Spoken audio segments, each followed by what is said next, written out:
kerjasama antara Universiti Tengku Rahman dan juga UiTM Cawangan Perlis. Right? Jadi ya, bersama-sama kita hari ini ialah Dr. Suja. Saya rasa ramai antara kita dalam yang menghadiri syarahan ini pada hari ini mengenali beliau. So beliau ialah seorang pensyarah di Universiti Tengku Rahman dan mengkhusus dalam mengajar mata pelajaran umum.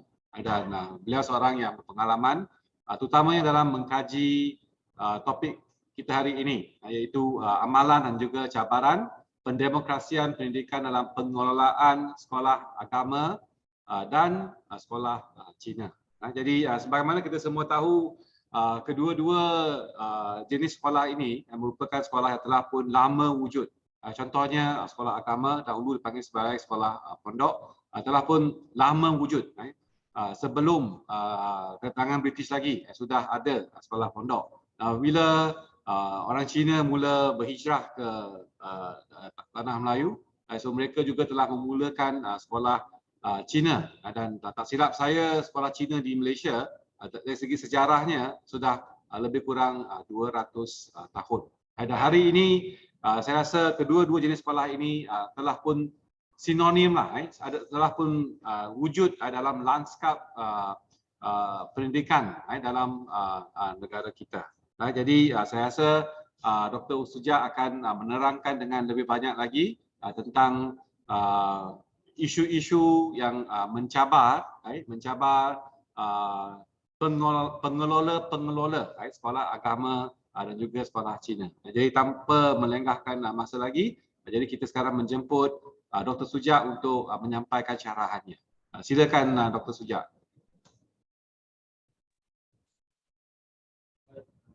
Terima kasih kepada Profesor Nadia dan Cik Iman untuk mengurusi kajian tentang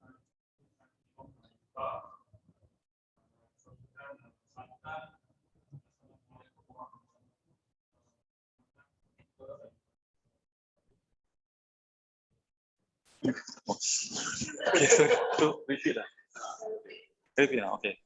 Terima kasih kepada Profesor Nadia, Dr. Chin Iman selaku pengurusi Pusat Kajian Tun Tan Cheng Lock, Utah. Sahabat-sahabat saya yang bersama pada petang ini mewakili kaki tangan pensyarah Utah. Seterusnya sahabat-sahabat kita daripada UiTM Cawangan Perlis, Dr. Azhar bin Abdul Rahman, Profesor, Doktor dan sebagainya. Okey, saya ucapkan Assalamualaikum warahmatullahi wabarakatuh dan selamat petang. Saya rasa cukup bergembira juga pada petang ini dapat bersama dengan anda sekalian. Yang pertama kita ingin membincangkanlah satu tajuk yang taklah begitu penting sangat, tapi kadang-kadang penting untuk masyarakat Malaysia yang berbilang bangsa pada hari inilah ya.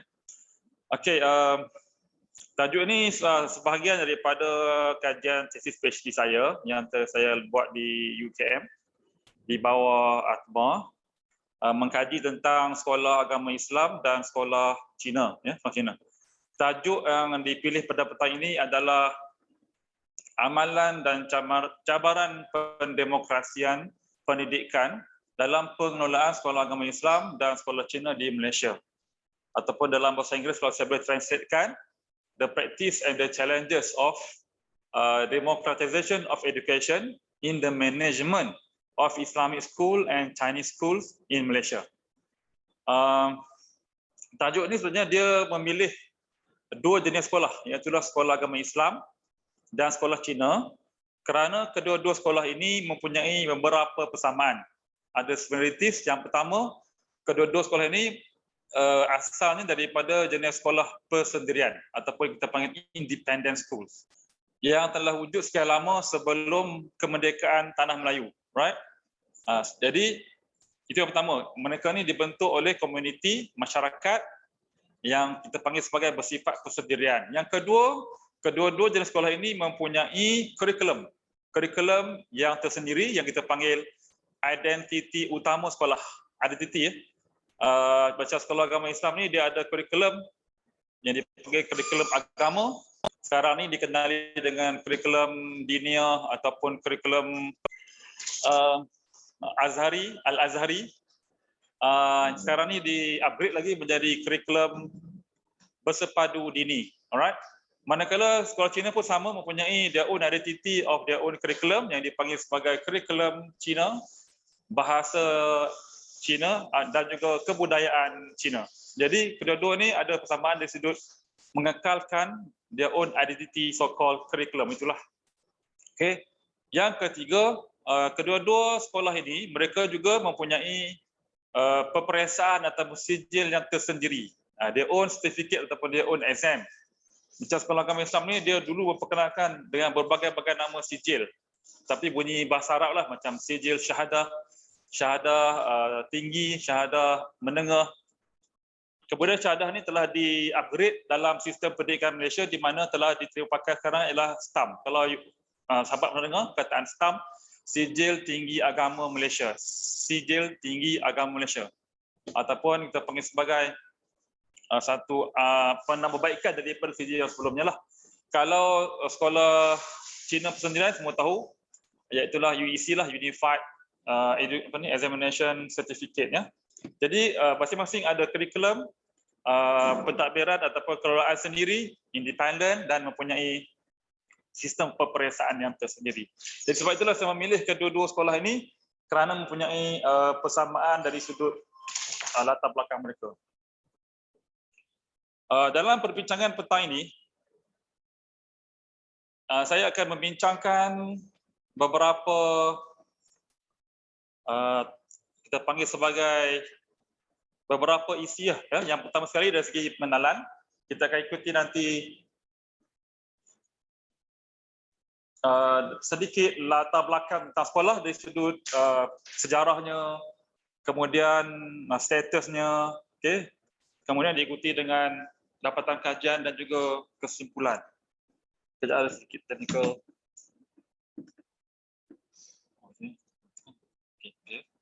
Okey, inilah kita punya perbincangan selanjutnya berkenaan dengan pengenalan tentang sekolah, tentang pengelolaan. Kita ikuti dengan sorotan literatur, dapatan kajian, cadangan dan juga kesimpulan. Sebagai tambahan, kedua-dua sekolah ini juga mempunyai persamaan dari sudut tuntutan hak pendidikan mereka terhadap kerajaan lah ataupun KPM menyentuh tentang hak pendidikan. Nanti kita akan lihat nanti.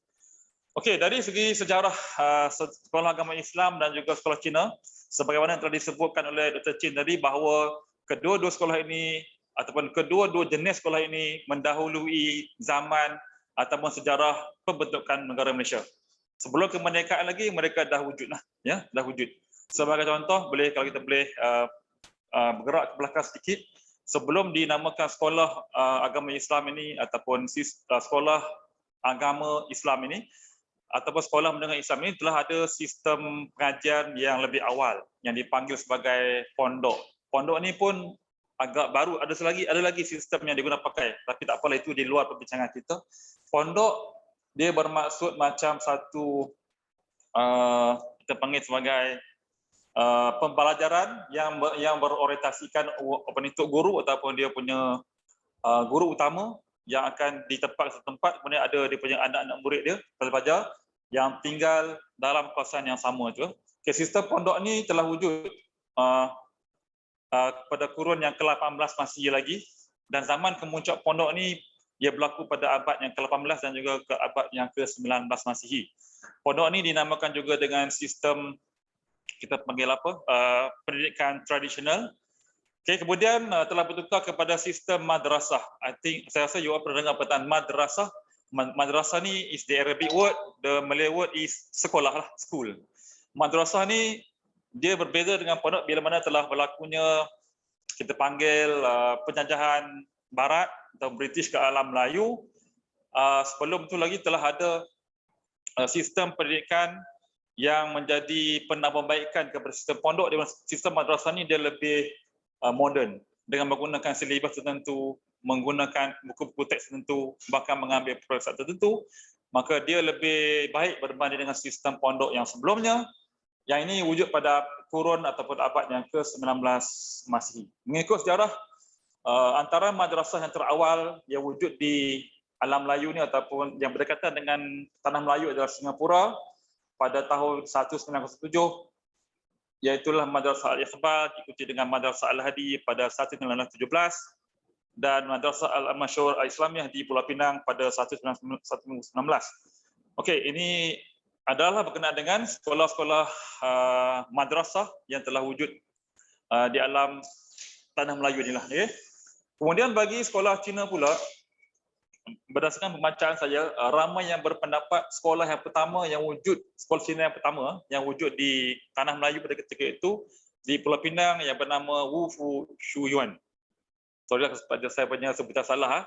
Pada tahun 1819, bahkan ada dapatan kajian yang mendapati pada tahun 1880-an pun telah ada banyak sekolah-sekolah Cina, sekolah rendah sebagainya yang telah wujud, contohnya di Pulau Pinang, Singapura dan Melaka. Jadi maknanya kewujudan sekolah-sekolah ini telah berkembang, okay, pada era abad yang ke-19 sampailah sekarang. Jadi apa yang kita boleh buat kesimpulan di sini bahawa bila mana adanya komuniti orang Islam, Melayu Islam ni ada dia punya sekolah sendiri, ada komuniti Cina ada dia punya sekolah yang tersendiri. Kan? Okey, kita pergi kepada kategori sekolah. Ini ya. Sebab saya takut nanti kita tak nampak jelas yang kita bicarakan ni jenis sekolah macam mana. Sebab sekolah agama Islam ni dia ada banyak jenis, banyak kategori. Okay, berbanding dengan sekolah Cina ya. Okey, dalam arus perdana dan luar arus perdana. Okey, sekolah agama Islam ni yang kita katakan sebagai kita panggil aliran kebangsaan lah. Apa dia panggil aliran kebangsaan ni ialah sekolah kerajaan. Kerajaan ni ada banyak jenis, antaranya SBPI, setiap negeri ada sekolah menengah kebangsaan agama, and then KA, kelas aliran agama, kelas Al-Quran, Kafah dan madrasah tahfiz. Untuk makluman, madrasah tahfiz ni adalah sekolah yang memberi penumpuan lebih kepada hafalan Al-Quran. Kan for Muslim kan, they have to memorize the Al-Quranul Karim. So ada sekolah yang fokuskan kepada hafazan tu kita panggil madrasah tahfiz. Ini yang aliran kebangsaan. Manakala bagi aliran yang bukan kebangsaan adalah pondok, sekolah agama rakyat, okey, madrasah persendirian, kafah persendirian, semua persendirian ataupun independen ni dalam kategori bukan kebangsaan. Okey. Okey. Perbincangan kita lebih memfokuskan nanti kepada yang ini yang bukan kebangsaan sebab mereka mengalami beberapa cabaran dalam mendapat hak pendidikan. So they are fighting for their education right lah. Walaupun itu ada juga dalam kalangan sekolah bukan kerajaan ni yang telah diambil alih, yang take over by government menjadi SABK. SABK ni stand for Sekolah Agama Bantuan Kerajaan. Boleh faham? Jadi sekolah independent school, so they cannot run it, maybe one the problem. Jadi kerajaan akan take over and then tukar dia punya nama itu ataupun status menjadi sekolah bantuan kerajaan. Banyaklah di Selangor, di Kedah, even in seluruh Malaysia ni ada banyak sekolah agama bantuan kerajaan. Lebih daripada 100 buah lah. Ya.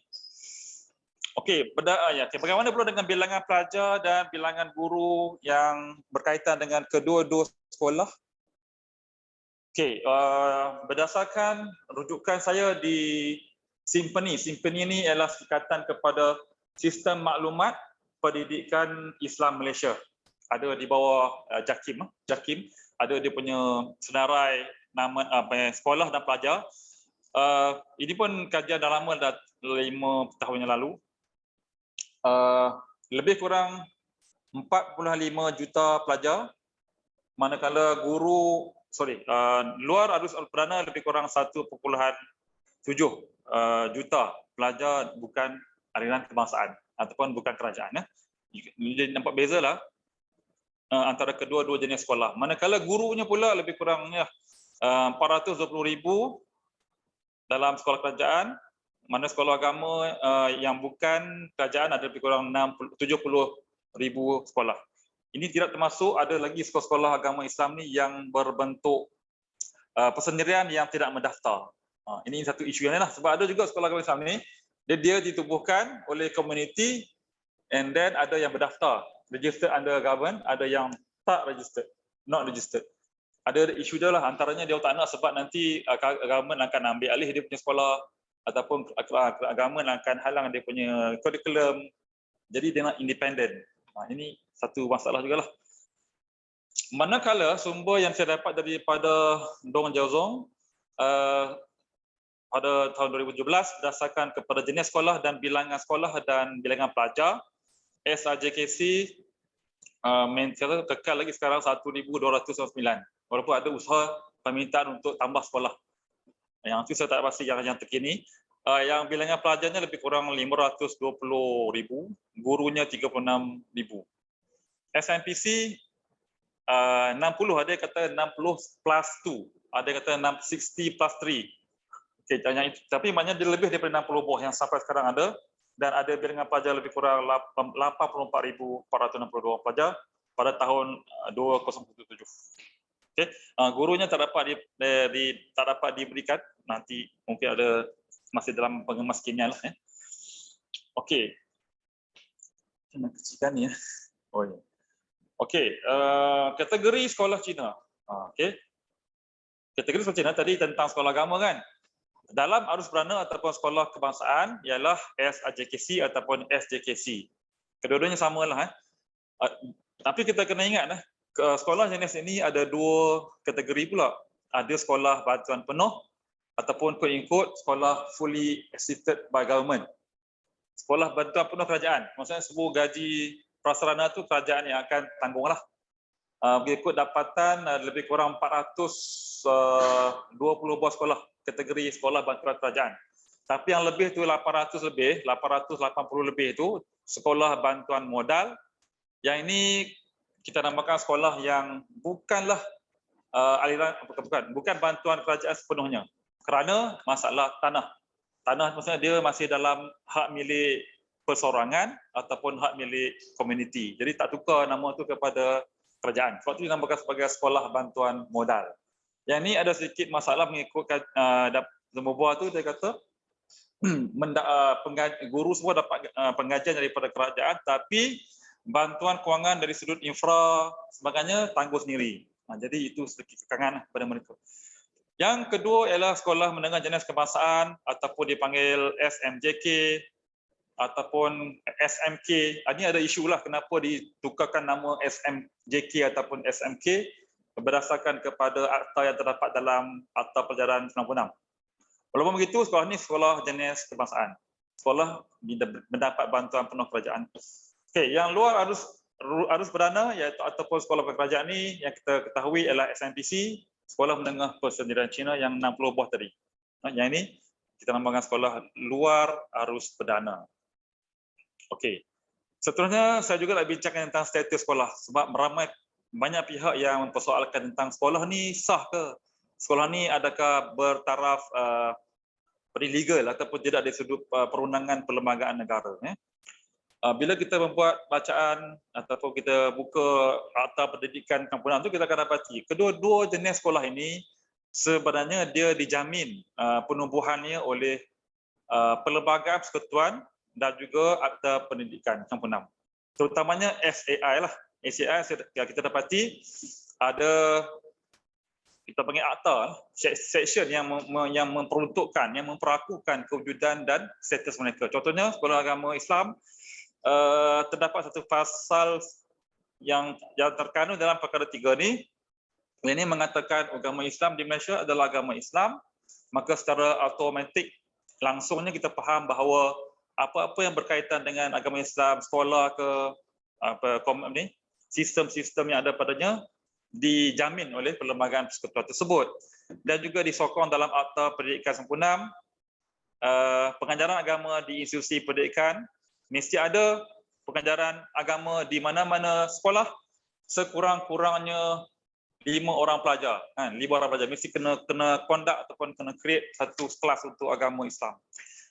Tambahan pula Seksyen 52 yang memperuntukkan perlu ada bantuan kewangan yang diberikan kepada sekolah yang tidak ditubuh, yang tidak dikawal, disenggarakan oleh menteri ataupun kerajaan negeri. Maksudnya SAR, Sekolah Agama Rakyat ini independen, mereka wujud dan perlu diberi bantuan oleh kerajaan negeri ataupun menteri.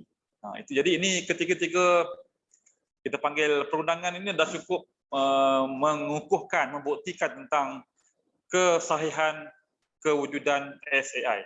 Manakala SC ataupun sekolah Cina, sebab mungkin ramai lagi masyarakat di luar sana yang kurang jelas tentang status, dia kata perlu tutup lah ataupun perlu ditukarkan sekolah itu sebagainya.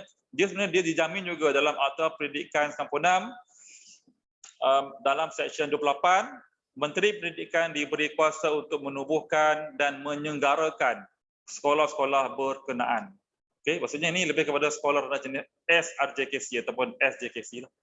Manakala SMPC dia diperlakukan dalam Akta Pendidikan 96 yang membenarkan penubuhan dan penyelenggaraan institusi pendidikan swasta. Faham? Jadi pada pandangan pengelola sekolah Cina, dia kata kalau kami wujud tak disokong oleh perundangan dan akta pendidikan, sudah tu kami kena bubar. Tapi dia disokong ataupun dijamin status dan kewujudannya. Okey, berbalik kepada pengelolaan. Pengelolaan ini maksudnya pihak yang mengurus, pihak yang mengatur cara sekolah dan pihak yang membela kewujudan dan kelangsungan sekolah. Tapi jangan keliru dengan pengurusan pentadbiran sekolah, macam guru besar itu different. Headmaster ke ataupun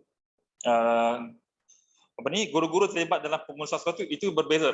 Pengelolaan ini maksudnya dia satu badan, mungkin NGO, non-government organisation ataupun jemaah pengelola sekolah yang membantu pengurusan sekolah dari segi mendapatkan duit, dana kewangan ataupun membela hak-hak institusi sekolah tersebutlah. Okey, dalam kajian ini saya juga telah menemubual beberapa pimpinan-pimpinan pengelola sekolah ini, terutamanya di pihak Sekolah Agama Islam ini yang bernama Permata. Permata ini adalah satu pertubuhan dipanggil pertubuhan Persatuan Madrasah Tahfiz Al-Quran Malaysia. Di bawah dia ada lebih kurang 200 buah madrasah. Okay? Seluruh Malaysia lah. Yang kedua, HESA ataupun pertubuhan hal ehwal sekolah agama yang terdapat di Kedah ini pun banyak. Beratus-ratus buah sekolah yang dia kendalikan. Di PSR ni di Perak, Persatuan Pendokong Sekolah Rakyat dan juga MAPIS. Manakala di pihak sekolah Cina, semua tahulah Dong Jiaozong dan juga Pusat Perkembangan Kebudayaan Lim Lian Giok. Ini antara pengelola ataupun badan-badan NGO yang bertanggungjawab membela mempertahankan sekolah masing-masing. Okey, terusnya tentang suratan literatur, saya cuba nak menjelaskanlah apa itu pendemokrasian pendidikan dan nanti kita akan lihat apakah beberapa permasalahan kajian yang berkaitan. Okay, pertama sekali, satu istilah pendemokrasian pendidikan ni menurut Abdul Halim, ia bermaksud persamaan hak untuk mendapatkan pendidikan tanpa adanya perbezaan. Maknanya semua orang berhak untuk dapat hak pendidikan, hak untuk belajar, kemudahan, kan, peluang itu tanpa melihat kepada perbezaan bangsa, budaya, bahasa, bahkan agama lah. Okay, bahkan disokong oleh Darling Hammond menyediakan peluang yang terbuka kepada semua. Okay, macam memberi peluang yang terbuka kepada semua untuk berjaya dalam pendidikan. Dewey ataupun John Dewey melihat ia sebagai satu peluang pendidikan untuk semua kelompok masyarakat tanpa berbeza. Sufyan Hussein dia kata yang dimasukkan dengan pendemokrasian ini antaranya kebebasan kepada parent, ibu bapa untuk memilih jenis pendidikan. They have the right to choose their education, the type of education, sekolah mana yang dia nak, dan juga memilih sekolah yang menggunakan bahasa pengantar yang sesuai dengan budaya hidup masing-masing. Itu pada pandangan Sufyan Hussein. Okay, permasalahan kajian yang menjadi tema kepada kajian ini adalah yang berkaitan dengan kurikulum, iaitu kajian Azizi Umar dan Sufyan Hussein. SAR mengalami kehilangan kurikulum diniah bila mana dia telah diambil alih oleh sekolah oleh kerajaan menjadi SADK, ataupun kurikulum ni telah dikurangkan dia punya kuasa itu bila dia pakai sekarang ni ialah KBD yang mana tidak lagi menggunakan bahasa Arab sepenuhnya sebagai bahasa pengantar, the Arabic language. Yang kedua, mata pelajaran yang diajar tu tak sama dengan sebelumnya, ataupun kualiti kurikulum tu tak sama dengan kurikulum yang sebelumnya lah. Okay. Yang berkaitan dengan bantuan kewangan, SAR di beberapa negeri dia mengalami masalah pengelolaan. Maksudnya ada sedikit konflik antara kerajaan negeri dan kerajaan persekutuan. Jadi dia tak dapat bantuan itu sebagaimana sepatutnya. Dan menurut kajian Nur Rauda Sirin, SAR ni dia macam dipinggirkan ataupun diterabai dan dikelolakan sepenuhnya oleh LPS ataupun Jemaah Pengurusan Sekolah JPS. Permasalahannya bagi sekolah Cina pula banyaklah, terutamanya menyentuh tentang kurikulum. Kenapa masih lagi nak mengekalkan kurikulum Cina? Okay, walaupun menggunakan kurikulum kebangsaan, masih lagi ya. Dari segi pengelolaan, berlaku campur tangan kerajaan yang menguruskan sekolah rendah jenis Cina yang tadi dah bantuan modal dan juga bantuan kerajaan, SMJK dan juga beberapa cabaran yang dah dialami oleh Dong Jiozong dalam mempertahankan SMPC. Jadi kalau saya lihat banyak kajian buku-buku ni lebih kepada sekolah Cina berbanding dengan sekolah agama Islam. Itu sebab ada banyak penerokaan ataupun perbincangan di situlah. Okey, kita pergi kepada dapatan kajian lah. Okey, dapatan kajian. Minta maaf agak lama perbincangan ni. Kalau nak tanya nanti kita akan bagi Q&A lah. Okey, bila disebut tentang amalan dan cabaran pendemokrasian pendidikan, pengelolaan kedua-dua jenis sekolah ni, mereka mendapati ada perkara yang mereka mendapat demokrasi pendidikan ataupun mereka diberikan demokrasi pendidikan itu dengan baik. Ada yang tidak. Yang kalau ikut saya punya pendapat, pendemokrasian pendidikan itu berlaku tetapi tidak sempurna. Faham tak? Tidak lengkap. Contohnya beginilah, kedua-dua sekolah mereka mendapat kebebasan dalam mencapai matlamat utama penubuhan sekolah. Maksudnya kerajaan membenarkan mereka pengelola lah kan ataupun komuniti itu untuk menubuhkan sekolah berdasarkan apa yang mereka nak, dia punya goal ataupun dia panggil sebagai matlamat pendidikan.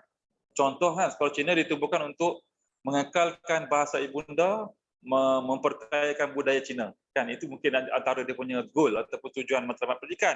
Kerajaan kata go ahead boleh. Manakala sekolah agama Islam pun sama juga, dibenarkan sebab dia punya matlamat dia untuk memberikan pendidikan agama, membentuk peribadi Islam yang baik, yang diteruskan. Itu adalah satu kebebasan yang dibenarkan dalam amalan demokrasi pendidikan negara kita.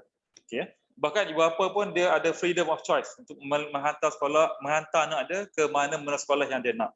Sekolah tahfiz ke, sekolah kebangsaan ataupun sekolah swasta. Jadi itu dipanggil sebagai kebebasan mencapai matlamat penubuhan sekolah. Dan sekolah juga dibenarkan untuk menawarkan kurikulum identiti dan pensijilan sebagai identiti sekolah. Maknanya sekolah agama Islam itu dia nak menawarkan kurikulum diniah ataupun al-azhari dibenarkan ya. Sama juga dengan sekolah Cina untuk menawarkan kurikulum yang berasaskan kepada bahasa pengantar, bahasa ibunda ataupun kurikulum mata pelajaran yang berasaskan kepada kebudayaan yang dibenarkan. Yang penting, tapi dia ada syaratnya. Kondisi syaratnya adalah mereka mesti mengikuti kurikulum kekuasaan.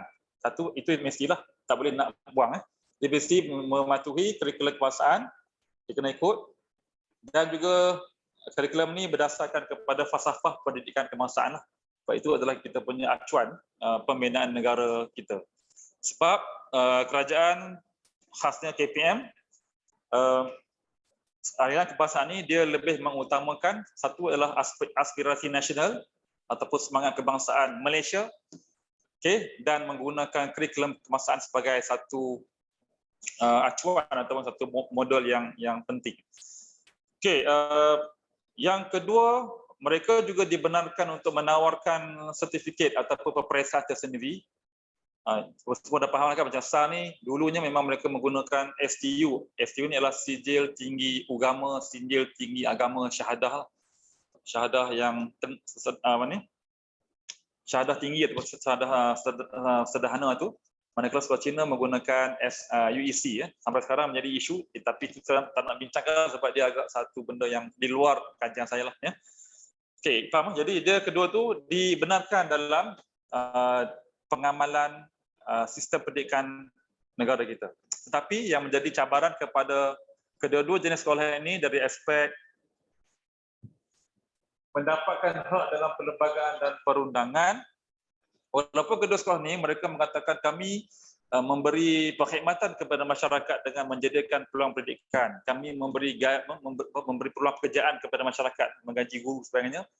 Dan kami sebenarnya membantu sekolah untuk menyediakan pelajar-pelajar pendidikan kepada komuniti. Itu dia punya jasa kebaikan oleh pengelola sekolah Cina dan sekolah agama Islam ini. Okey, cuma persoalannya ialah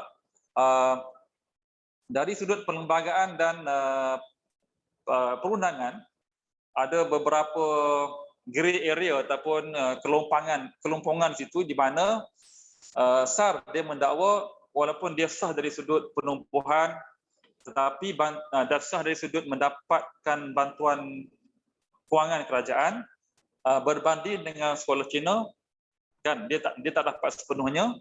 Dia kata sekolah Cina tak ada satu akta yang mengukuhkan dia akan mendapat bantuan kewangan tapi dia dapat. Ini fokus kepada SMPC lah. SMPC ya. Tapi dia dapat tu kenapa? Kerana bantuan politik oleh kerajaan kita. Dia dapat. Tapi saat ni dia macam mungkin memang betul lah, itulah hak mereka. Dia kata kenapa kita ni dah diakui oleh perlembagaan dan perundangan dari sudut mendapat bantuan kerajaan tapi tak dapat berbanding dengan SMPC itu. Okey. Yang kedua dari sudut penggunaan bahasa ibunda sebagai bahasa pengantar sekolah. Semua tahu dalam perkara 152 Perlembagaan Persekutuan mengatakan bahasa Melayu, bahasa kebahasaan ini adalah bahasa rasmi negara. Jadi semua sekolah mesti menggunakan bahasa Melayu sebagai bahasa pengantar. Betul? Dan sekolah bahasa lain macam bahasa ibunda Cina semuanya dibenarkan untuk dipelajari dan diajar di sekolah. Yang ini ada beberapa konflik penafsiran tentang perlembagaan tersebut. Ada pihak kata cuba lihat dalam perkara 152 ni hanya membenarkan belajar tapi tak dibenarkan untuk menubuhkan sekolah. Tapi kenapa wujudnya sekolah?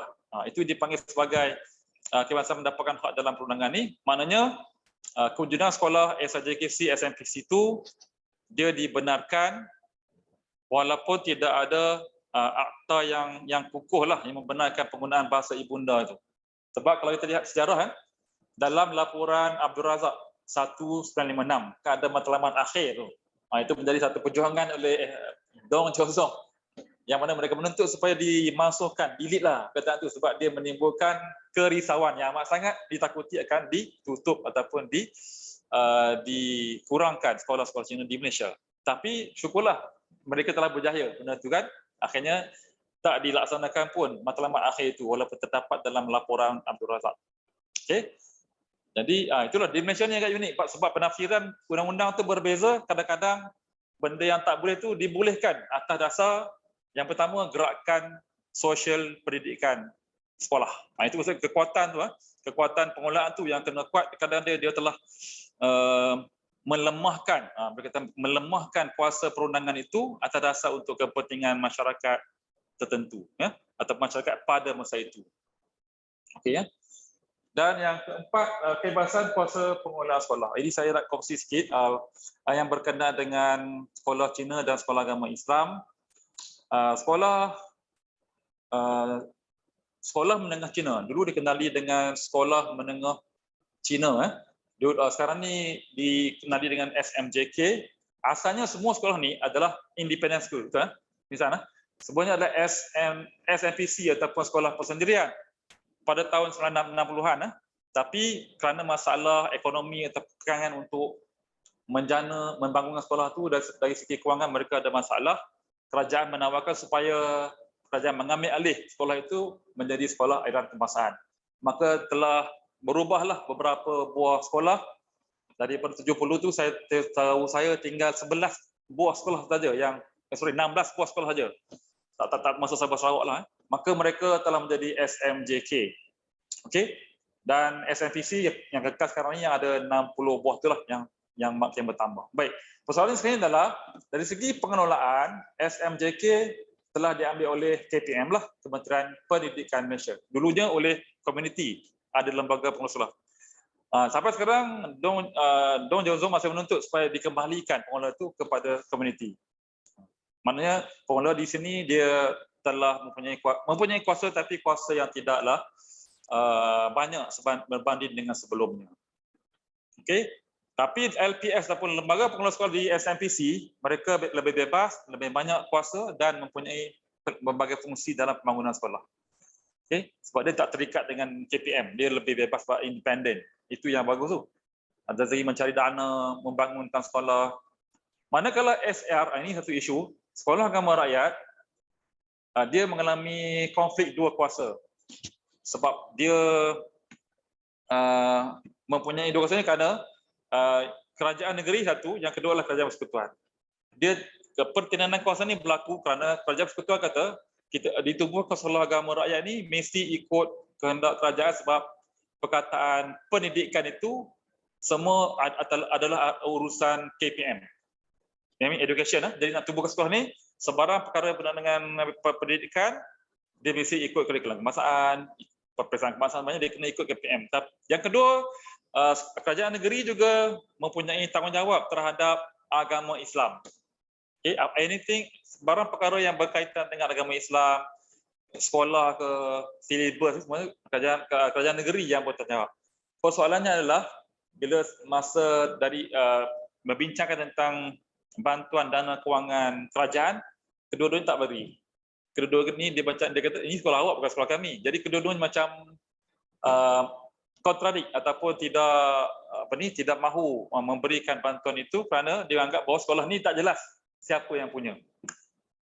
Tapi berdasarkan bantuan pendidikan diberikan ni, kerajaan negeri beri oleh Jabatan Zakat setiap Majlis Kemasyarakatan Islam Negeri, mana kerajaan persekutuan dia berikan setiap tahun melalui JAKIM.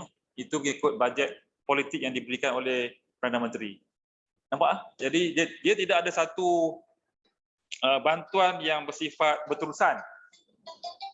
Dia hanya bersifat tahunan macam tu je. Jadi ini satu perkara yang pada pandangan pengelola sekolah agama Islam tak mencukupi dan tidak adil kepada pihak mereka walaupun kedudukan mereka itu adalah sah dari segi undang-undang sebagainya. Okey, ulanganlah. Yang kelima ialah mendapatkan hak keadilan melalui bantuan kewangan kerajaan. Saya ulangi, kedua-dua pengelola sekolah ini mengatakan mereka tidak mendapat layanan yang adil dari sudut agihan bantuan kerajaan kerana mereka ni membantu kerajaan dari sudut menyediakan pendidikan, sekolah dan sebagainya. Walaupun mendapat bantuan agihan tu, tapi bantuan itu tidak mencukupi sebab sekolah mereka banyak. Okay? Dan tidak adil juga mengikut kategori yang telah disusun oleh kerajaan sendiri. Macam tadilah, sekolah SAJKC ada bantuan modal, ada bantuan penuh kerajaan. Jadi begitu kenapa kategori itu wujud menimbulkan ketidakadilan dalam agihan bantuan kewangan kerajaan. Okey. Macam sekolah agama Islam ataupun sekolah agama rakyat ni mendapat bantuan setiap tahun katakanlah 50 juta. Tapi nak dibandingkan dengan jumlah bilangan sekolah, banyak, lebih daripada 1000 buah sekolah semua. Jadi boleh bayangkanlah setiap sekolah dapat berapa ribu saja kan. Okay. Jadi ini satu perkara yang perlu diteliti, yang perlu kita perhalusilah kenapa berlaku sedemikian kan. Tapi bagi pihak KPM, tentu dia akan mengatakan bahawa sekolah agama rakyat ataupun SNPC ini adalah kategori sekolah persendirian. Jadi macam mana pun pendanaan kewangan itu atas tanggungjawab sekolah sendiri, bukannya tanggungjawab kerajaan. Itu mungkin jawapan yang diberikan oleh kerajaan. Kerajaan beri itu pun dah cukup untuk mengurangkan bebanan pembelanjaan sekolah mereka. Ya. Okay, perbandingan ni satu tak perlu dibandingkan lah. Dan ni okay. Ada masa lagi ke ataupun cukup? Dr. Chin, okey ke? Teruskan ke ataupun nak teruskan lagi? Okey ya. Nanti kita boleh bincang tentang perbandingan antara kedua-dua pengelolaan.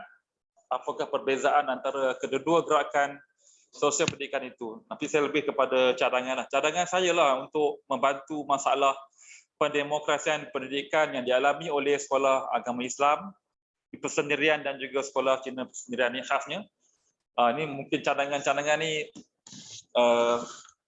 yang saya katakan bersifat taklah kukuh tapi sebagai satu cadangan biasa sajalah. Yang pertama sekali, mungkin sudah sampai masanya kerajaan kita memperkenalkanlah satu model sekolah kerjasama antara kerajaan dan komuniti. Maksudnya di mana ada sekolah persendirian tu, kerajaan memberikan kuasa penuh kepada komuniti ataupun lembaga pengelola itu untuk menjalankan, mengoperasikan sekolah. Cuma bantuan itu daripada kerajaan sendiri. Jadi ini untuk mengurangkan masalah kewangan yang berlaku. Sebab bila saya bincang dengan pengelola Persatuan Pengelola Sekolah-sekolah Agama Islam Persendirian ni, dia kata memanglah kalau tidak ada kerjasama kerajaan untuk membantu mengurangkan perbelanjaan ni, sampai-sampai bila-bila kami akan terus menuntut ataupun meminta supaya diberikan kewangan tersebut. Bagi dia kata cukup dalam setahun tu mungkin kerajaan boleh allocate dalam RM3 bilion untuk settle semua persekolahan persendirian agama Islam itu. Jadi itu daripada pandangan dia lah. Jadi ini yang dikatakan sebagai model sekolah kerjasama kerajaan dan komuniti. Kenapa dikatakan kerjasama itu perlu ada? Sekolah persendirian dibina oleh masyarakat. Masyarakat ni yang telah bersusah payah cari tanah, beli tanah, membangunkan dengan usaha ataupun sumbangan daripada komuniti, menggajikan guru kan, mencari pelajar. Kemudian mereka berhak untuk mengekalkan pengelolaan tersebut. Jangan kerajaan datang terus ambil alih sekolah tu menjadi sekolah bantuan kerajaan, jadi macam meninggalkanlah, melupakan jasa komuniti tersebut. Sebab tu ada komuniti yang mereka tak nak tukar sekolah itu kepada government school. Dia nak maintain sebagai independent school. Ini hanya komuniti Chinese lah kan. Yang itu yang pertama. Yang kedua adalah konsortium lembaga pengelola sekolah agama.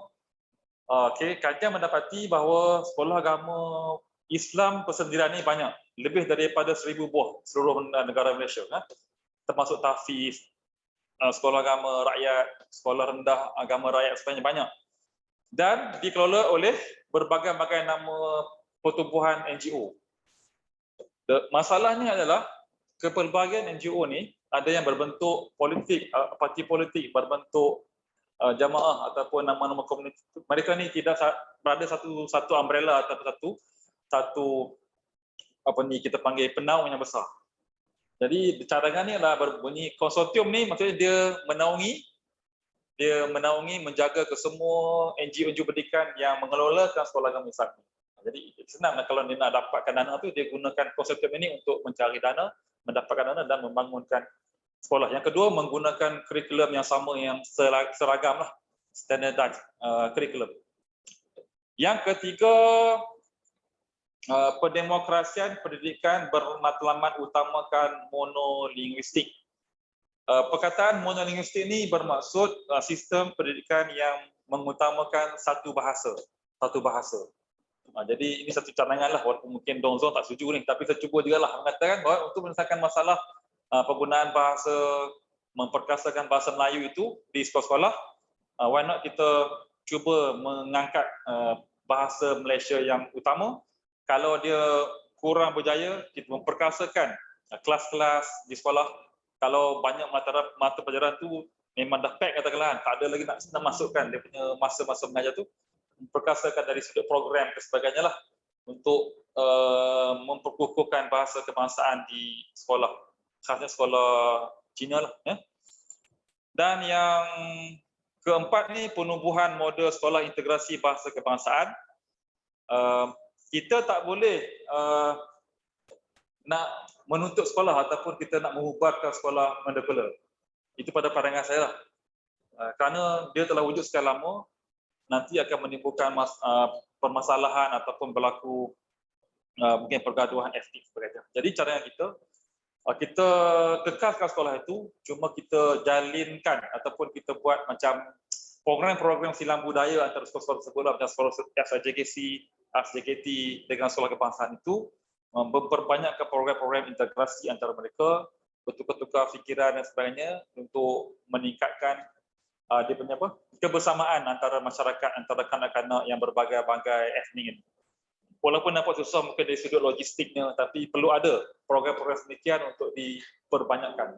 Mudah-mudahan dengan ada usaha ini kita dapat mengurangkanlah yang kita katakan masalah kurang berkomunikasi, kurang mesra dan sebagainya. Baik, itu cadangan-cadangan yang saya boleh saya utarakan untuk membantu menyelesaikan masalah kekurangan hak demokrasi pendidikan yang berlaku dalam kedua-dua jenis sekolah. Dan cadangan penyelesaian lain ini memperbetulkan status hak pendidikan SAR, maksudnya kembalikanlah hak pendidikan kepada pengelola sekolah agama rakyat, memperkasakan penguasaan bahasa Malaysia. Kerajaan perlu menghadkan pembelajaran bahasa ibunda sehingga pada umur 12 tahun, meningkatkan kualiti pendidikan sebagai bahasa supaya menjadi tarikan ibu bapa. Ini berkenaan kualiti. Sekarang menjadi trend masyarakat yang moden ni, dia melihat kepada quality of education, bukan lagi tentang jenis sekolah tu. Dia lihat mana yang lebih baik, dia akan ikut. Ini berlaku kepada SJKC di mana sekarang didapati 20% student daripada kalangan bukan Cina. 20%, banyaklah peningkatan itu berlaku setiap tahun. Kenapa? Kerajaan mendapati kerana kualiti pendidikan ada di situ. Jadi orang mencari itulah, itu berlaku dalam satu trend. Okey, yang keempat ni memperkukuhkan satu pengelola sekolah agama yang bernama LEPAI, yang kita namakan sebagai konsortium. Sama fungsi dia macam KKM ataupun Kementerian Pendidikan Malaysia. Okey, akhir sekali ialah kesimpulan. Saya boleh buat kesimpulan sini bahawa berdasarkan dapatan kajian ini, yang pertama, kerajaan melaksanakan demokrasi pendidikan tapi belum sempurna terhadap pengelolaan sekolah-sekolah persendirian. Sekolah kebangsaan okey, tapi sekolah persendirian ada beberapa kekurangan di situ. NGO pendidikan masih terus berjuang. NGO pendidikan ni termasuklah Don Jonggong, Permata, HESA sebenarnya, mereka terus berjuang untuk mendapatkan hari pendidikan daripada kerajaan. NGO pendidikan persendirian sampai sekarang masih mengalami cabaran dan masih menuntut hak-hak pendidikan mereka. Ini berlaku. Dan NGO pendidikan ini sebenarnya berperanan dalam menuntut hak pendidikan dan mereka juga sebenarnya berupaya untuk mengubah dasar pendidikan negara. Ini berkenaan dengan social movement lah, ataupun perubahan sosial. Gerakan sosial ini memainkan peranan penting untuk membela institusi pendidikan. Dan ada kalanya mereka juga berjaya mengubah dasar pendidikan negara. Contohnya banyak, antaranya macam isu PPSMI, kalau tuan-tuan sahabat-sahabat ingat, mata pelajaran sains dan matematik dalam bahasa Inggeris, sekolah kebangsaan, juga satu polisi yang cuba diwujudkan tapi tak berjalan lebih lama kerana desakan daripada NGO gerakan pendidikan yang berkaitan. Jadi saya rasa cukup setakat itu perkongsian saya dengan anda semua. Kalau ada sebarang permasalahan ataupun nak tanya, kita boleh open to the floor lah, sesi soal. Sekian, terima kasih. Terima kasih Dr. Sujak, satu syarahan yang menarik dan memberi pencerahan tentang isu pendidikan dalam negara kita yang saya rasa selalu berkaitan dengan tema pendemokrasian sekolah versus pengkebangsaan sekolah. Kita nak kebangsaan sekolah atau nak mendemokrasikan sekolah. Jadi ini satu isu yang sudah sekian lama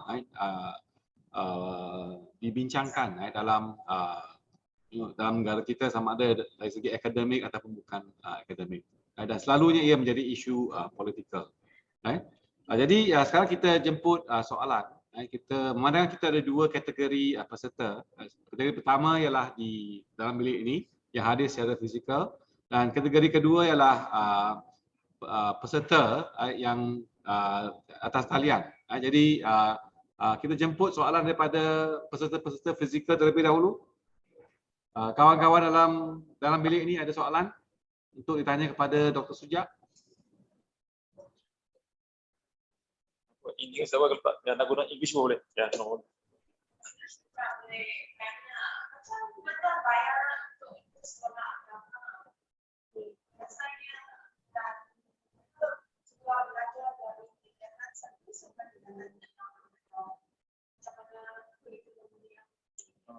Okey. Baik, sekolah agama Islam. Ini berkenaan dengan independent sekolah kan? Sekolah agama rakyat. Okey, dia dari segi yuran. Yuran ni dia tidaklah mengenakan yuran yang mahal berbanding dengan sekolah swasta lah. Swasta sekarang ni dalam lingkungan 400-500 untuk pelajar kan satu bulan. Sekolah rakyat ni dia tak sampai RM100. Ada yang ikut community, ikut sekolah yang tawarkanlah yuran tu berapa. Ada RM50 sebulan, ada yang kan free pun ada, yang percuma pun ada. Okey, bergantung kepada jenis sekolah. Macam Madrasah Tahfiz, dia ikut tajaan. Siapa yang sponsor? Ada dia lembaga tu dia tu okay, free of charge. Ada jenis macam. Maknanya kalau dikenakan yuran pun dengan kadar yang amat minimum, amat sedikitlah. Okey. Yang kedua dari segi penggajian, tambahlah penggajian guru-guru, salary untuk teachers ni juga kadar bayaran yang amat rendah. Baru ni saya dapat satu data daripada Jabatan Zakat Negeri, ada yang di bawah RM1,000 gaji seorang guru, mengajar daripada pagi sampai 3 hari. Okey, jadi gaji dia amat rendah. Ada juga masih ada ikut data yang didapat tu. Kebiasaannya gaji yang didapati itu daripada lembaga sekolah RM2,000 tak sampai dah RM3,000. Tetapi semangat yang ditunjukkan oleh guru-guru sekolah agama ini tinggi. Walaupun gaji rendah tapi semangat dia untuk memberikan pendidikan kepada anak bangsa cukup tinggi walaupun gaji dia tak banyak mana. Itu yang sistem pendidikan ni mulai daripada form 1 dia ada primary school sekolah rendah. Okey, 1 sampai 6, sambung dengan form 1 sampai form 6 ada. Tapi tak ramailah sampai form 6. Kebiasaan form 1 sampai form 5 kemudian dia ambil PSPM dia pun keluarlah. Itu ada. Jadi laluan ataupun kita panggil apa laluan pendidikan tu daripada sekolah rendah agama Islam persendirian kepada sekolah agama Islam persendirian ataupun rakyat ni, dan dia akan masuk ke mana-mana universiti sama ada di Malaysia ataupun di luar. Okay. Di luar independent school ni kebiasaannya mereka akan hantar ke luar negara lah, seperti Al-Azhar, okay, negara-negara Arab di Timur Tengah. Kalau berjaya dia akan masuk local university dengan menggunakan sijil STAM, sijil tinggi agama tadi. Ya, di sini. Okey, terima kasih Dr. Tan atas soalan. Okey, jadi ada soalan lain pada peserta fizikal? Ya, soalan. Okey, sekarang tak ada. Kita sekarang tanya pula peserta atas talian kita. Ada sebarang soalan kepada Encik Sujak? Dr. Sujak, sorry.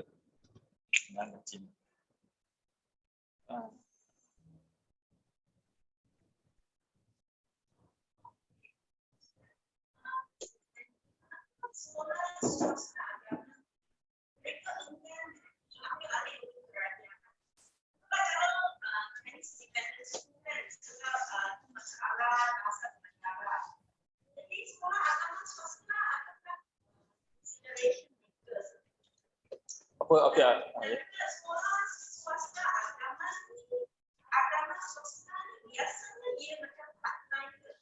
Sebab saya tengok dalamnya kawan saya biasanya mereka hantar anak mereka ke sekolah kerajaan sekolah pagi. Lepas tu setelah mereka pergi sekolah agama.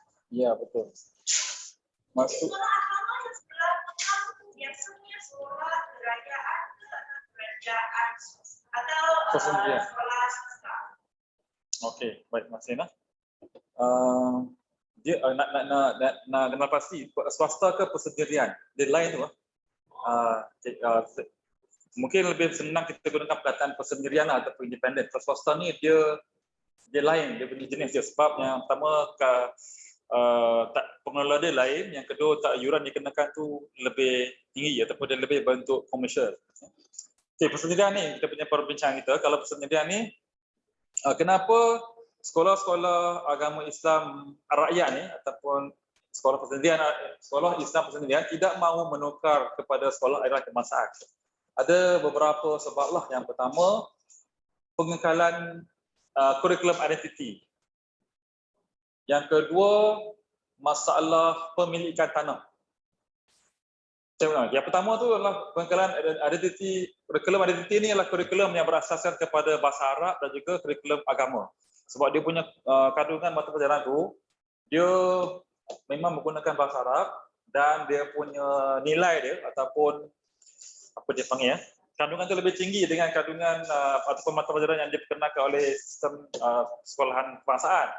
Jadi dia kata kurikulumnya lebih baik. Kenapa nak tukar? Itu lah. Jadi dia nak mengutamakan kurikulum. Macam juga mengutamakan bahasa Mandarin, dia menggunakan bahasa Arab. Jadi tu lah, saya cakap ada persamaan. Yang kedua kurikulum tu, bahasa dan kurikulum. Yang kedua tentang pemilikan. Ada sekolah tak mau tukar sebab pemilikan tu adalah atas tanah wakaf. Tanah wakaf faham tak? Tanah tu dibeli oleh komuniti dan tak boleh dipindah milik. Jadi selama-lamanya dia akan menjadi sekolah agama rakyat lah, independent school. Ada pihak pengelola yang cuba nak tukarkan kepada government school tapi tak berdaya sebab kekangan.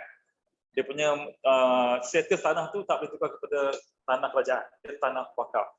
Melainkan tanah wakaf tu dia didaftarkan atas Jabatan Agama Islam Negeri. Itu lain pula. Adalah macam-macam dia punya enactment. Itu yang kedua. Yang ketiga, dia tak nak tukar sebab laluan pendidikan dia nampak lebih bagus, lebih baik berbanding dengan sekolah yang kebangsaan. Maksudnya lepas menghabiskan sijil stamp tu, dia pun boleh pergi jauh lagi ke universiti luar negara atau dalam negara. Satu lagi ialah keempat adalah dia pun mempunyai kekuatan dana yang tersendiri. Ada setengah sekolah tu dia tak mahu tukar sebab dia dah stable, dia pun dah kukuh dari sudut kewangan. Kalau dia tukar, kerajaan kami alih, kerajaan akan mengambil hak dia. Itu dia rugilah, itu tanah. Apa dia? Sekolah rendah agama Islam bagian petang tu, dia juga ada yang bersifat airline kebangsaan, ada juga yang bersifat persendirian dan swasta. Kebanyakannya di Selangor ni lebih kepada swasta. Maknanya dia kena bayar untuk sekolah persendirian tu. Sebab dia kena ambil sijil UPKK apa semua kita panggil. Jadinya kalau persendirian di daerah pedalaman, itu mungkin sekolah-sekolah kerajaan dan juga sekolah-sekolah persendirian yang tak menggunakan yuran tinggi. Itulah dia lebih kurang sama juga dengan SMPC lah. Kenapa tak nak ditukar kepada kerajaan? Yes. Ada persamaan.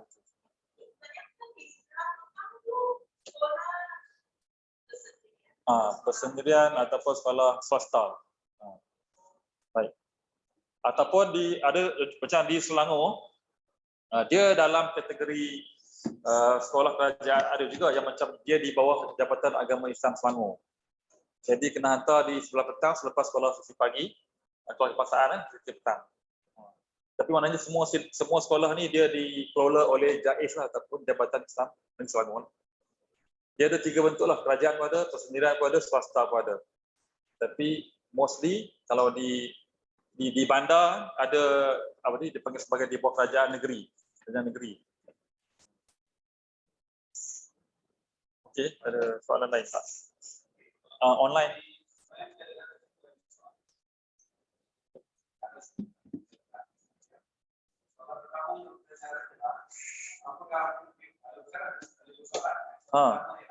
Apakah motivasi utama untuk vaksin?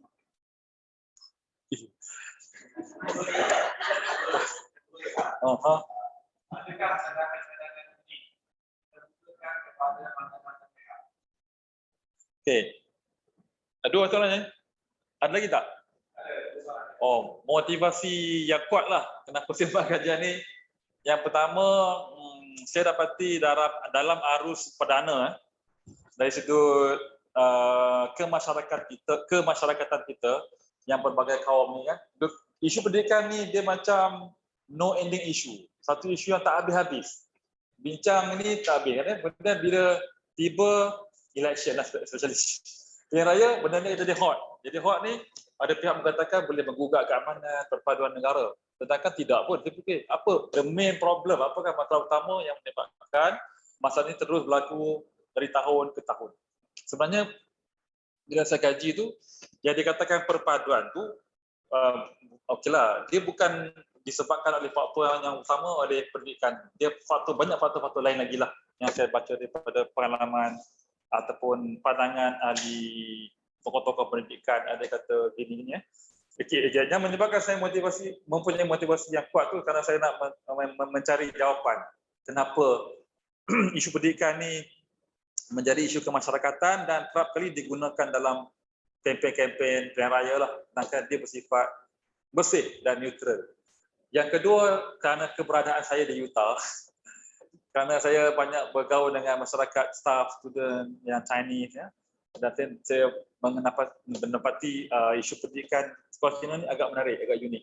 Dan kenapa dia boleh bertahan walaupun mendapat macam-macam cabaran daripada NGO-NGO yang lain. Dan saya pun sebenarnya background saya daripada sekolah agama rakyat, sekolah agama menengah agama rakyat selama 6 tahun. 5 tahun ya. Jadi saya pun ada pendahan dari situ itulah. Nah, itulah mungkin jawapan saya. Yang kedua apa Cik? Yang kedua ialah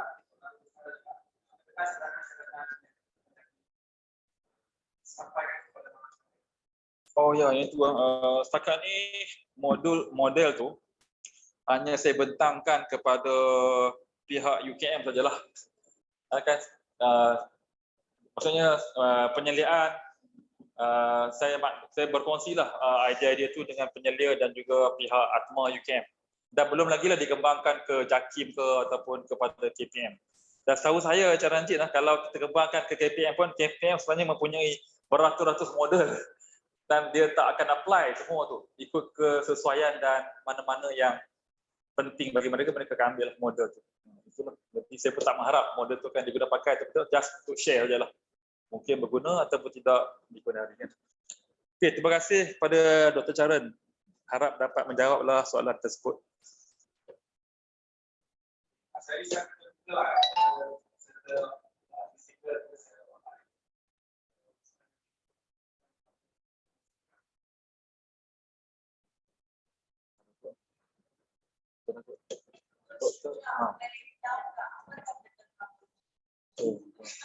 Metodologi kajian saya lebih kepada kualitatif dengan menggunakan terbual semi structure dengan mengumpul 17 orang informan pengelola sekolah, bukan sekolah punya ketua lah, pengelola sekolah, 7 orang daripada sekolah Cina, yang lain tu daripada sekolah agama Islam, 17 orang daripada semuanya daripada Semenanjung lah.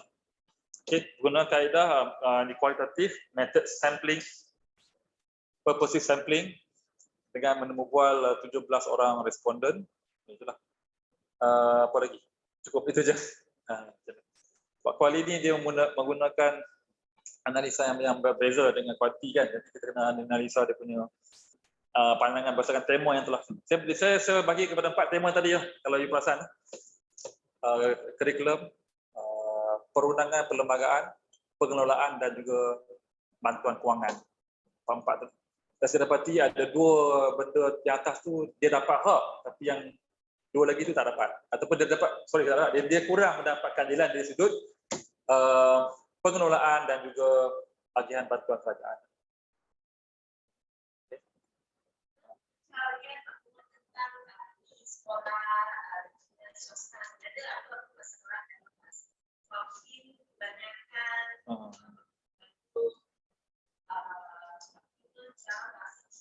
Betul. Memanglah satu cabaran bagi saya ialah bila nak dapatkan data daripada pihak pengelola sekolah Cina, sebab menurut Do Jong dia kata nak dapat di dalam bahasa Mandarin kan. Cuma saya menggunakan sumber-sumber buku dan juga artikel-artikel yang ditulis oleh pekaji-pekaji sekolah Cina. Dan saya menginterview pun dengan salah seorang daripada AJK, bekas AJK tertinggi dia pun dalam bahasa Mandarin. Saya menggunakan khidmat kawan saya untuk translate. Terjemahkanlah perbualan tu ke dalam bahasa Malaysia. Maknanya dia kurang, dia English okey, Mandarin okey. Tapi VM ni dia kurang fasih tadi. Itu kekangan yang saya alami lah. Mungkin untuk kajian lanjutan, saya kena kaji lagi lah. Kalau nak kaji lagi, memerlukan dokumen-dokumen yang asal, mungkin perlukan kepada penterjemahan. Banyak lagi sebenarnya. Kajian ni kalau nak dilanjutkan, kena mengkaji akta-akta dulu yang sebelum 96 ni. Akta pendidikan 56, 60, itu banyak menceritakan tentang cabaran-cabaran sekolah Cina. Kenapa dia menjadi SRJKC, SNJK, ada dia punya link tu, ada dia punya flow tu. Bukan tiba-tiba wujud dia tak ada, dia ada cerita dia. Jadi kesimpulannya macam mana saya nak buat sini? Bahawa kedua-dua sekolah ni dia berjasa kepada negara lah. Macamnya dari sudut pendidikan, kita menghasilkan pelajar yang berilmu dan berjasa juga kepada negara kita lah. Walaupun mereka ni mempunyai banyak cabaran, tapi mereka masih terus memperjuangkan untuk mendapatkan hak yang mereka nak. Itu kita kena kuasi lah. Okay. Ada lagi soalan? Doktor apa? Abdullah kan? Baru kenali. Dari FNM. Penting. Taufik Hasan, Taufik. Tak salah. Okey, Cik, saya cukup lama, Cik.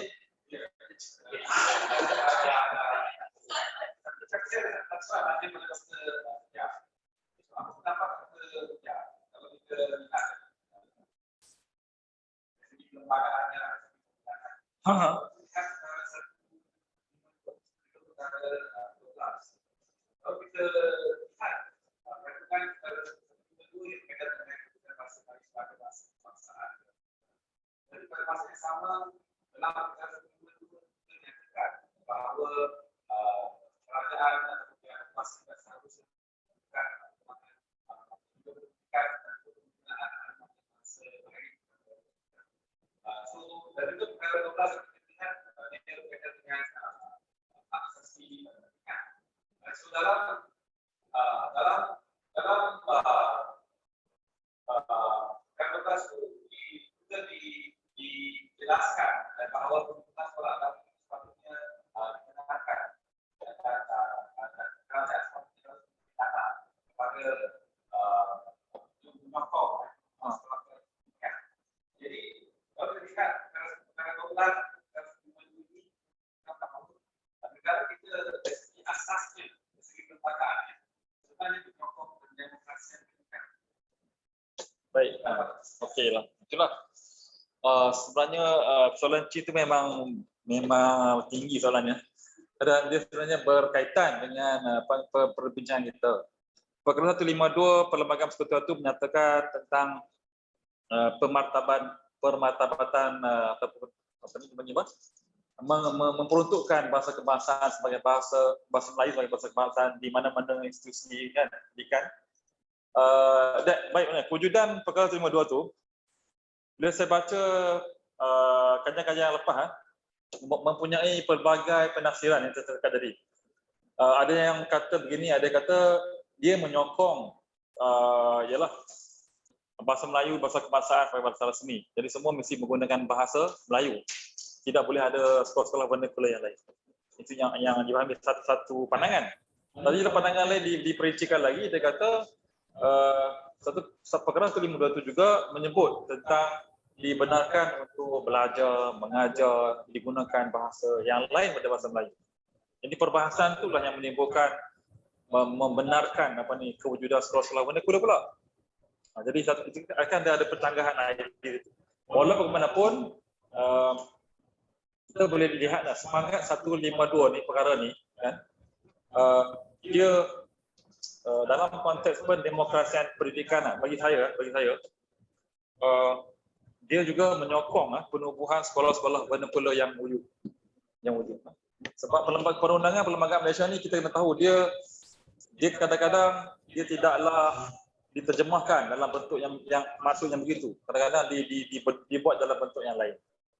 Jadi sebab penafsiran undang ni sahut saya bincang dengan pakar-pakar perundangan, dia kata ada berlapis-lapis penafsiran tentang undang-undang tersebut. Kadang-kadang dia tak sama bagaimana yang kita andaikan atau yang kita fikirkan lah.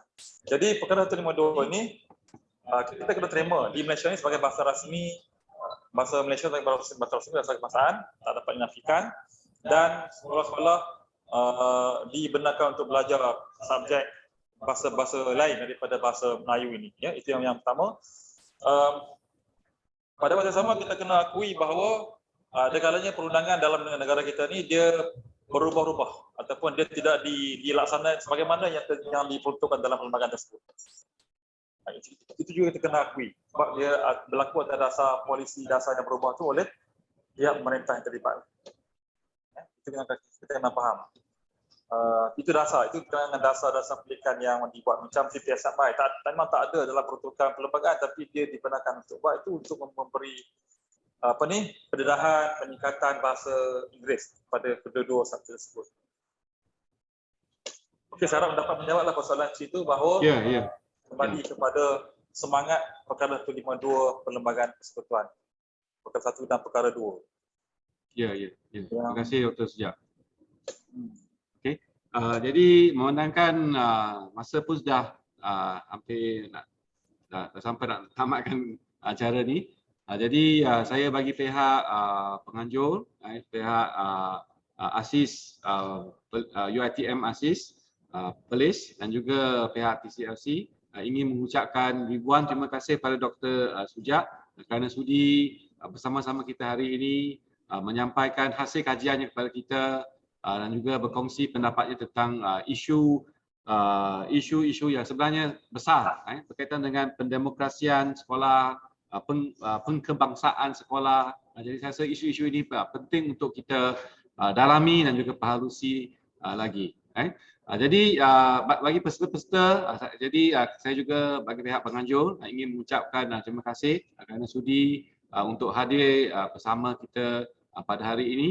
Dan sebenarnya rancangan kita untuk siri syarahan ASIS dan juga TCLC ini di masa-masa hadapan kita akan adakan lagi syarahan-syarahan yang akan cuba untuk membincangkan isu-isu hangat, isu-isu penting yang berkaitan dengan perkembangan politik dan juga sosial serta pendidikan dalam negara kita. Terima kasih kerana sudi hadir. Terima kasih. Terima kasih for thanks for terima kasih banyak.